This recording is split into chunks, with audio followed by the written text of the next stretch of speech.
Završena je utakmica između Hajduka i Rijeke, utakmica je završila 1:0 pobjedom bijelih, utakmica koja je na kraju završila sretno.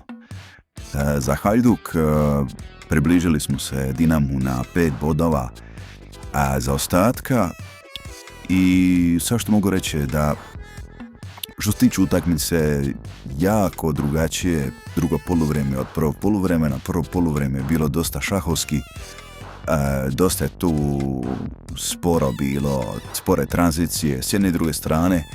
Možda nas je čak i Rijeka u prvom poluvremenu više šansi pokušala, više se dodavala. Hajduk je to dosta lopti gubio. Krovinović je po meni bio najlošiji igrač utakmice i dalje se to ponavlja kod njega.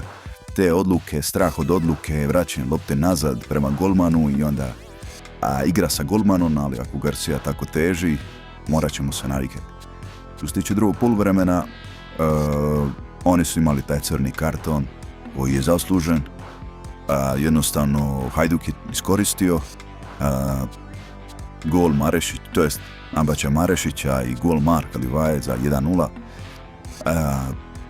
Mislim da je glavna prednost dolaska Marešića ta njegova noga, taj njegov pas. Po meni, ja bi ga čak i usporedio sa Elezom ono vrijeme kad je duge lopte dabao Marku Livaji. Mogu usporediti ovaj gol sa tim.